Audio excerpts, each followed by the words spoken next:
स्वागत है। मैं हूं सुमित और हफ्ते की या फिर साल की पहली शुरुआत जो थी वो शानदार देखने को मिली। मार्केट्स के अंदर क्या जबरदस्त तेजी आज के सत्र में बनते हुए दिखाई पड़ी।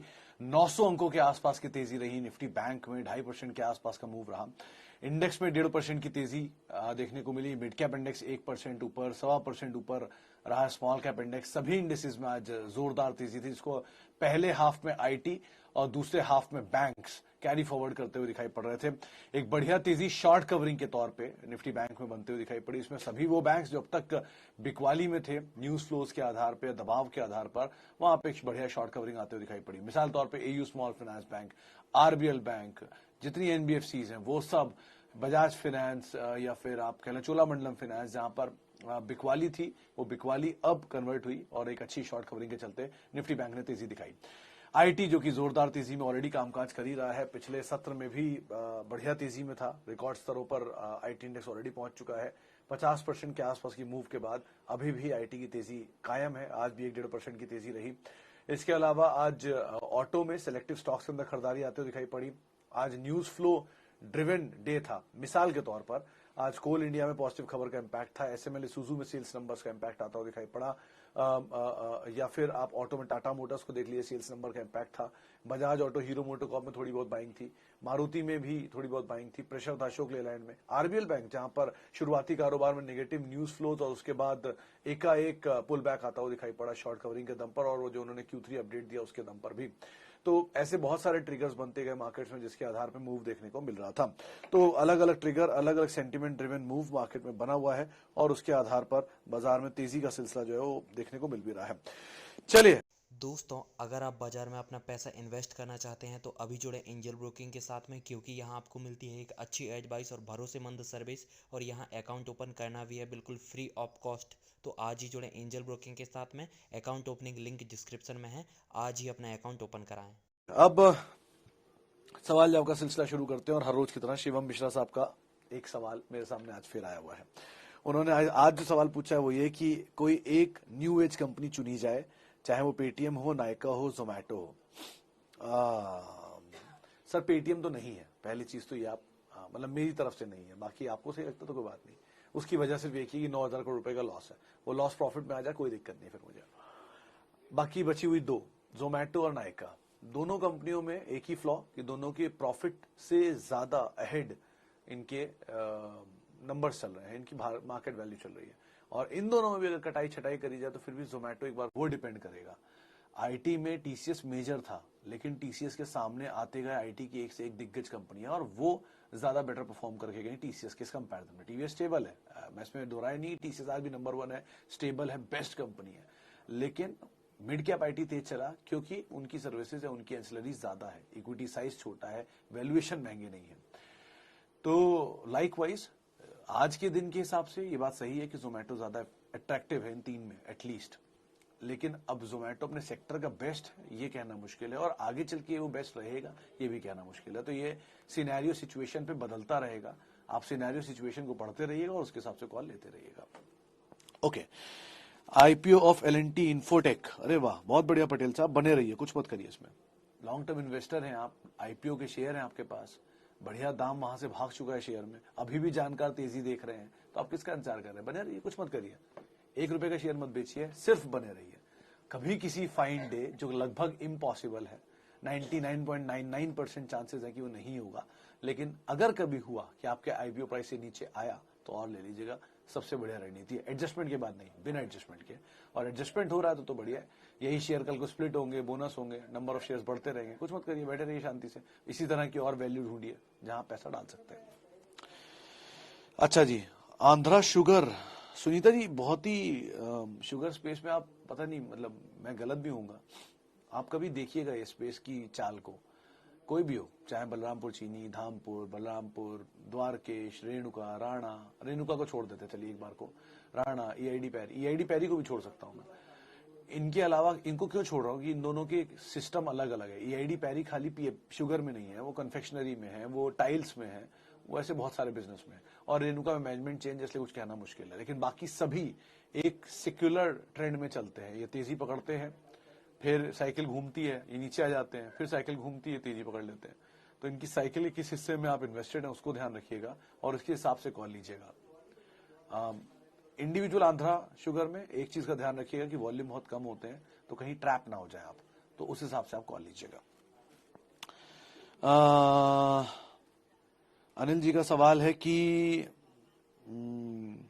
Apart from chemical 3 small cap stocks you would buy for long term. I would buy, sir पहली चीज तो I can not buy because of disclaimer norms, but if somebody have to buy तो सीजी पावर, वो बहुत समय से मैं उसके बारे में जिक्र करता ही आ रहा हूँ।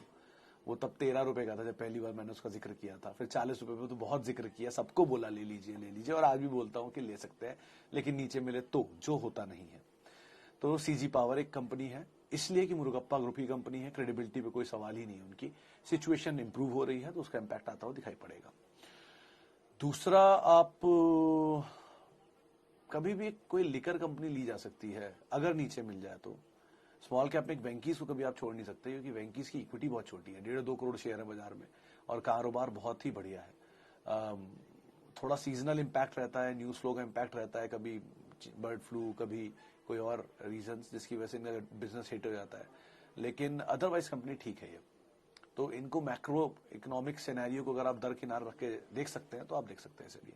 लिकर को इसलिए बोल रहा हूँ कि जीएम ब्रिवरीज और ग्लोबल स्पिरिट अपने अपने रीजन के बड़े प्लेयर हैं, IMIL देसी शराब में, और यूनाइटेड स्पिरिट्स लार्जर प्लेयर है प्रीमियम में। तो प्रीमियम के नीचे का जो स्कोप बचता है, क्योंकि हर आदमी प्रीमियम नहीं अफोर्ड कर सकता, तो प्रीमियम के नीचे का जो स्कोप बचता है उनको ये खाते हैं, जिसमें रेडिको, जीएम और ग्लोबस आते हैं। तो इन तीनों में से कोई भी एक कभी नीचे मिल जाए तो उनको आप देख सकते हैं स्मॉल कैप में। उसके अलावा स्मॉल कैप का मतलब ये नहीं होता सर कि जिनका भाव छोटा हो, स्मॉल कैप का मतलब ये होता है जिनकी कैपिटल छोटी हो, तो इनकी कैपिटल बहुत छोटी है, आप कभी इनको देखिएगा भी। उसके अलावा आप स्मॉल कैप में जाना चाहते हैं, इनफैक्ट सीजी पावर ज्यादा बड़ा है स्मॉल के कंपैरिजन में, 15,000 करोड़ की कंपनी पहुंच चुका है वो। और आप एक बार को स्पेंसर को भी देख सकते हैं, स्पेंसर में कोई बुराई नहीं है, कंपनी प्रॉफिट मेकिंग नहीं है, लॉस मेकिंग है, लेकिन ओवर पीरियड ऑफ वो लॉस रिड्यूस हो रहा है। और गोयनका ग्रुप की कंपनी है, रिटेल बिजनेस में, और गोदरेज के सारे एसेट खरीद सकती है जब, तो इतना कैश तो हो गई इनके पास, तो कंपनी अच्छा करना चाहिए, आप उसको भी देख सकते हैं। But having said that, scenario बड़ा हो और नंबर्स को आप जरूर रीड करते रहिएगा। ओके, आगे बढ़ते हैं। 3i इंफोटेक पे घोषाल साहब, वैसे तो कंपनी ठीक है, कैश रिच कंपनी है, अब डेट फ्री नहीं है, डेट फ्री है, कैश रिच कंपनी है, तो ये बिजनेस ये भाव पे एटलीस्ट नहीं मिलना चाहिए, ये तो मैं मान के चल सकता हूँ। इसका भाव बढ़ना चाहिए यहाँ से, क्योंकि अभी भाव बढ़ा नहीं है। 8 रुपए 40 पैसे पे डीलिस्ट हुआ था, 20 रुपए पे रीलिस्ट हुआ, 28 रुपए पे चल के वापस 94 रुपए आ गया, यानी कि अगर वापस एडजस्ट करूंगा तो 9.5 रुपए तो हुआ। तो मेरे ख्याल से इसमें भी कुछ खोने के लिए है नहीं। इनकी कई एनालिस्ट कॉल्स मैंने सुनी है और उनमें भी कंपनी की प्रॉमिसिंग मैनेजमेंट व्यूज देता है, बहुत ही ऑप्टिमिस्टिक व्यूज हैं। तो सिचुएशन के हिसाब से ठीक तो लगता है, आईटी पूरा चल रहा है, ये कंपनी नहीं चल रही है, बीपीओ बिजनेस में है, तो 2-3 क्वार्टर के नंबर के बाद सिचुएशन बहुत क्लियर हो जाएगी। अभी की सिचुएशन ऐसा लग रहा है कि एक्यूमुलेट कर रहा है इसे कोई ना कोई, और एक्यूमुलेशन जोन में ही है ये, इसलिए एक तरफा तेजी पकड़ सकता है, इसलिए आप ध्यान रखिएगा इसको। Okay, 3M India share for CMP long term. Patel साहब, कंपनी मल्टीनेशनल जायंट है, शायद 32 प्रोडक्ट्स या 33 प्रोडक्ट्स में तो उनकी मोनोपोली है, और यूएस की एक बहुत ही मेजर कंपनी है। वो घर का जो बर्तन साफ करने वाला जूना आता है, वहां से लेके गाड़ी के बड़े बड़े इक्विपमेंट तक ये कंपनियां बनाती है, ये कंपनी बनाती है। एक फ्लॉ है कि डिविडेंड नहीं देती है, तो ये एक बड़ी चीज है कि मल्टीनेशनल कंपनियां यूजुअली डिविडेंड बहुत देती है, लेकिन ये शायद नहीं देती है। भाव बड़ा भारी भरकम है, तो इसलिए आप कॉल उसके हिसाब से लीजिएगा। अगर आप इतनी बड़ी पूंजी लगा ही रहे हैं किसी कंपनी में, तो उसमें लगाइए एटलीस्ट, हाँ डिविडेंड मिलता रहे। मिसाल तौर पर सनोफी हुआ, फाइजर हुआ और एप्पल हुआ, ये एटलीस्ट जाइंट्स है और डिविडेंड भी देंगे, तो बुरे दौर में जब शेयर नहीं चलता है तो डिविडेंड तो मिलता ही रहेगा एटलीस्ट, तो उस हिसाब से आप देख लीजिए। ओके, आगे बढ़ते हैं, चलिए। CMS इन्फो 100 शेयर 250 रुपए on listing date, long term. CMS info हुआ कैश मैनेजमेंट वाली कंपनी होती है, अच्छा, जिसका भी रिसेंटली आईपीओ आया था। सर कंपनी ठीक है, लेकिन OFS था शायद पूरा का पूरा, तो कंपनी के अंदर कुछ पैसा नहीं गया था। कि मैंने सवाल भी पूछा था मैनेजमेंट से कि जब कंपनी में पैसा नहीं आ रहा है तो आप पैसे एक्सपेंशन कैसे करेंगे, तो उन्होंने बोला भी था कि एक्सपेंशन हम अपने इंटरनल अप्रूवल से करेंगे, हम बहुत कैश जनरेट करते हैं।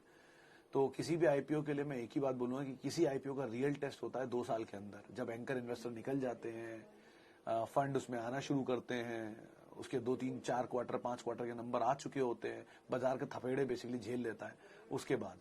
तो अभी तो शुरू हुआ है सर, अभी से कैसे कुछ भी इसके बारे में टिप्पणी की जाए, लेकिन ये ध्यान रखिए कि ओएफएस जो भी ला रहा है वो यूजुअली एग्जिट दिलवा रहा है किसी को, उनको पैसे की जरूरत नहीं है। तो एक तरह से ये चीज सही भी है, दूसरी तरह से वो कंपनी अगर एग्जिट दिलवा रहा है और डेट भी बढ़ रहा है तो इसका मतलब उनको पैसे की जरूरत क्यों नहीं है, डेट क्यों ले रहे हैं फिर वो, जब आईपीओ से पैसा उठा सकते थे। तो बहुत सारे सवाल होते हैं, उनको आप अगर सेटिस्फाई करते हैं तो आप बनिए, वरना मत बने रहिए। शोभा नियर टर्म टारगेट, शिल्पा जी मेरे पास कोई नियर टर्म टारगेट नहीं है, इसका माफी चाहूंगा उसके लिए। मैं कभी नियर टर्म बाजार देख ही नहीं पाता, और जो इनफैक्ट कॉल देता भी हूं वो भी गलत हो जाती है, तो उसके लिए माफी चाहूंगा। Pidilite and Tata power for long term, Pranav साहब पीडीलाइट जरूर होल्ड करिए, अच्छी कंपनी है, नीचे के दाम पर लीजिए भी, अगर आपको कभी मिल जाए तो आपकी खरीदारी से नीचे। टाटा पावर भी बुरी कंपनी नहीं है, बट थोड़ी महंगी है, वो भाव के हिसाब से अगर आप देखेंगे तो सस्ती दिखेगी आपको, लेकिन वैल्यू के हिसाब से देखेंगे तो महंगी दिखेगी। वो 3200 रुपए का दाम होता था एक टाइम पर, फिर इसमें एडजस्टमेंट आया तो स्प्लिट के बाद ये भाव आपको दिख रहा है। लेकिन हाँ, नीचे से चलने के बाद ऊपर गया, फिर वहां से ईज आउट हुआ, तो अभी ईज आउट हो रहा है, होने दीजिए प्रोसेस को, और उसके बाद इसमें धीरे धीरे आप पोजीशन ले सकते हैं। बट आपका जो नजरिया है, टाइम फ्रेम है, वो लंबी अवधि का होगा और विजन के अकॉर्डिंग आपको कॉल लेनी होगी यहाँ पर। अच्छा, इसके अलावा और एक्साइड क्यों नहीं हो रहा 183, एक्साइड चार्ज क्यों नहीं हो रहा? अच्छा हर्षद साहब, ये पूरा ही जो सेक्टर है बैटरी का, दोनों में प्रॉब्लम है, चाहे आप अमर राजा बैटरी देख लें, एक्साइड देख लें, दोनों में ये प्रॉब्लम चली रहे हैं, दोनों ही नहीं चल रहे हैं। नंबर्स तो मैंने दोनों के देखे हैं, वीक तो है ही, ऑब्वियसली बात है, पिछले कुछ क्वार्टर से ऑटो की डिमांड का इम्पैक्ट है। दूसरा, बाजार ने एक बड़ी सही चीज दिखा ली है कि जैसे जैसे ईवी की डिमांड बढ़ रही है, वैसे वैसे गाड़ियों की कंपनियां भी ईवी के बैकएंड पे जा रही हैं, यानी कि बैकवर्ड इंटीग्रेशन पे जा रही हैं। इलेक्ट्रा की मैनेजमेंट से मैंने बात की थी, उन्होंने बात साफ की थी कि उनकी बसों में जो ईवीज जो बैटरीज लगती हैं, वो उसको बनाने के काम में भी उतरने वाले हैं। तो अगर ऐसा हो रहा है तो शायद इनके बिजनेस पे इम्पैक्ट है, इसीलिए में भी बाजार उसको डिस्काउंट करने की कोशिश कर रहा होगा। तो उसका आप ध्यान रखिए और हिसाब से कॉल लीजिए। कंपनियां बुरी नहीं है, लेकिन बिजनेस सिनेरियो कैसे बदलता है इनके लिए या इनके अगेंस्ट, वो आप ध्यान रखिएगा, उसके हिसाब से कॉल लीजिएगा। Management of Devyani international is Varun beverages, can be trust, ये सवाल है या जवाब है? सर, अगर ये बात मुझे पता है कि देवयानी का जो मैनेजमेंट है वो वरुण बेवरेजेस का मैनेजमेंट है, जयपुरिया साहब इस कंपनी को ओन करते हैं, और ये आज से नहीं बहुत सालों से ओन्ड है। कंपनी की मैनेजमेंट पे सवाल नहीं है, कंपनी के कारोबार पे की ग्रोथ पर सवाल होता है। अगर वो ग्रो कर रहे हैं और अपने मौजूदा भाव को जस्टिफाई कर रहे हैं तो अच्छा है। ये बात सही है कि वरुण बेवरेजेस के शेयर ने बहुत तेजी से रिटर्न दिया है, तो देवयानी भी दे सकता है, ये पॉसिबिलिटी बन सकती है। एंटिसिपेशन तो एटलीस्ट लगा ही सकते हैं, और उस एंटिसिपेशन के साथ आप बने रह सकते हैं। तो देवयानी क्या बनेगा आगे चल के, ये तो सिचुएशन बताएगी, समय बताएगा और नंबर्स बताएंगे। लेकिन सो फार हाँ, अगर आपके पास है और आपको लगता है कि इसमें ग्रोथ है तो आप बने रहिए। ओके, आगे बढ़ते हैं। ऊर्जा global penny stock, Sumit ji ये सवाल है, तो हाँ ये पेनी स्टॉक है, और अगर ये जवाब मांग रहे हैं इसके बारे में तो क्यों पढ़ना चाह रहे हैं इस तरह के शेयरों में? पेनी स्टॉक में क्या मिलेगा, उनमें डबल हो जाएंगे, ट्रिपल हो जाएंगे, ये उम्मीद है आपको, तो वहां से गायब भी तो हो सकते हैं। क्यों ऐसे पढ़ना? सर ऐसे बहुत सारे नाम मैं आपको गिना सकता हूं जो एक जमाने में 4 डिजिट में होते थे, 3 डिजिट में होते थे, फिर वो सिंगल डिजिट में आ गए। Suzlon, Unitech, GTL infra, Sintex plastics, Jain irrigation, ऐसे बहुत सारे नाम है। इनफैक्ट सुबेक्स भी उन्हीं में से एक था एक समय पर। तो ऐसे बहुत नाम थे, कुछ में आप पिक एंड चूज आपको करना है कि किसकी सिचुएशन बेटर हो रही है, किसकी नहीं। अगर आपको लग रहा है ऊर्जा ग्लोबल की सिचुएशन बेटर हो रही है तो आप जाइए, लेकिन नहीं तो फिर 100 रुपए भी क्यों बर्बाद करने, बेटर रख लीजिए, किसी और शेयर में डाल दीजिए, कुछ तो बढ़ेगा एटलीस्ट। बीएससी बढ़िया कंपनी है विनोद जी, बस एक ही चीज का ध्यान रखिएगा कि अभी आईपीओ आने वाला है, आईपीओ करो माफ कीजिएगा, बोनस आने वाला है और इक्विटी डाइल्यूट होगी। कंपनी अच्छी है, इक्विटी छोटी है, अब इक्विटी बढ़ेगी, प्रमोटर अभी है नहीं, तो आगे चल के ऐसा ना हो कि डाइल्यूशन के बाद इतनी इक्विटी आ जाए कि सिर्फ पब्लिक के पास ही रहे। अभी भी इसकी शेयर होल्डिंग में मेजरली या तो फंड्स है या पब्लिक है, तो पब्लिक के पास अगर शेयर ज्यादा आ गए तो चलाएगा कौन, ये चलेगा कैसे? इस हिसाब से आप सोच के चलिएगा। कंपनी अच्छी है, नीचे के भाव पे आपने लिया हुआ है तो एटलीस्ट कुछ प्रॉफिट आप बुक कर लीजिएगा बोनस से पहले, और अगर आप बोनस के बाद लेने के इच्छुक हैं तो उस सिचुएशन को देखिए कि उतना प्रॉफिट आना चाहिए कि उतने, अब आप 100 शेयर होल्डर्स के बीच में 100 रुपए कमाते हैं तो पर शेयर होल्डर को 1 रुपए ईपीएस मिलती है। लेकिन अगर आपकी इक्विटी बोनस के बाद 100 से 1000 हो जाती है और आप 100 ही रुपए कमा रहे हैं तो पर शेयर होल्डर को अब सिर्फ 10 पैसे मिल रहे हैं, तो 10 पैसे के हिसाब से शेयर बहुत महंगा हो गया है। तो ये चीज को आप आकलन लगाने के बाद कॉल लीजिएगा। BF utility 100 share 490, rain industry 100 share 251 long term. Sir rain industries बने रही है चक्रवर्ती साहब, और बीएफ यूटिलिटी में लैंड का ही खेल होता है यूजुअली। वो इनकी लैंड बैंगलोर वाली जो है उस हाईवे पे अप्रूवल आता है, उसके बाद वो चलने लग जाता है, यही खबरों पे ही वो चलता है यूजुअली। तो ट्रिगर का इंतजार करके आप निकल जाए वो ज्यादा बेटर है। लॉन्ग टर्म के लिए तो भारत 4G ले लीजिए अगर बीएफ यूटिलिटीज ही देखना है तो, बाबा कल्याणी या कल्याणी इन्वेस्टमेंट ले लीजिए अगर आप इन्वेस्टमेंट वैल्यू पे खेलना चाह रहे हैं तो वो हिसाब से कॉल लीजिए। लेकिन बेटर ये कि आप इसको तो तेजी में निकल सकते हैं। हाँ रेन बढ़िया कंपनी है, आप तो कोलकाता की हैं होंगे तो आपको ज्यादा पता होगा, उसके हिसाब से आप कॉल ले सकते हैं। ओके आगे बढ़ते हैं। और Eicher motor versus hero MotoCorp, Malik साहब ज्यादा बाइक किसकी बिकती होंगी, हीरो मोटोकॉर्प की आई गेस, और ज्यादा महंगी बाइक किसकी होंगी, आयशर मोटर की आई गेस। तो रियलाइजेशन उनका बेटर है, वॉल्यूम गेम इनके पास है। ज्यादा बड़ी रीच किसकी होगी, हीरो मोटोकॉर्प की, गांव में भी जाते हैं। ज्यादा प्रीमियम साइड पे कौन है, आयशर मोटर। उसके अलावा कंपनियां दोनों पुरानी है। प्योर प्ले बाइक का हीरो मोटोकॉर्प है, विद सीवी आयशर मोटर है, वॉल्वो आयशर के ट्रक्स भी आते हैं क्योंकि। और एक्सपोर्ट में ज्यादा बड़ा बिजनेस, एक्सपोर्ट में आई गेस हीरो मोटोकॉर्प और आयशर में दोनों का ऑलमोस्ट सेम ही होगा एक्सपोर्ट बिजनेस। और सबसे बड़ी बात कि 52 वीक लो पे कौन है, हीरो मोटोकॉर्प। तो ज्यादा खोने की गुंजाइश किसमें कम है, हीरो मोटोकॉर्प में। तो ये कुछ पॉइंट है, आप अपने हिसाब से कॉल ले सकते हैं। Top 5 stocks for long term, Debu साहब दो तरह से देखिएगा इसको। पहला टॉप 5 कंपनीज ऑफ इंडिया, जिसमें आते हैं Reliance, HDFC bank, HDFC limited, TCS, Infosys, HUL. ये 6 कंपनियां टॉप की इंडिया की टॉप कंपनीज हैं, या तो आप इनके साथ रहिए। या top 5 monopolies, Asian paint, Pidilite, Bata Relaxo, Maruti, M&M या Tata motors, Hero MotoCorp, Bajaj auto, united spirits, Radico Khaitan, jubilant food, and second number पे तो कोई QSR में ऐसी कंपनी नहीं जो उसके टक्कर में हो। फिर भी एक बार को तो ऐसे ऐसे करके आप बेस्ट और सेकंड बेस्ट चुनते रहिए, या टॉप 5 चुन लीजिए। तो ये दोनों ही आप कॉमन ही निकलेंगे ऑलमोस्ट, तो आप उनको लॉन्ग टर्म के लिए होल्ड कर लीजिए। चलिए एक लास्ट सवाल और लेते हैं। पेटीएम होल्ड या सेल, आईपीओ मिला था। सुमित साहब पहली चीज तो उसी समय हमेशा मैंने ये बात बोली थी कि आईपीओ में मत डालिएगा पेटीएम में पैसा, क्योंकि बहुत महंगा आईपीओ है, लॉस मेकिंग है।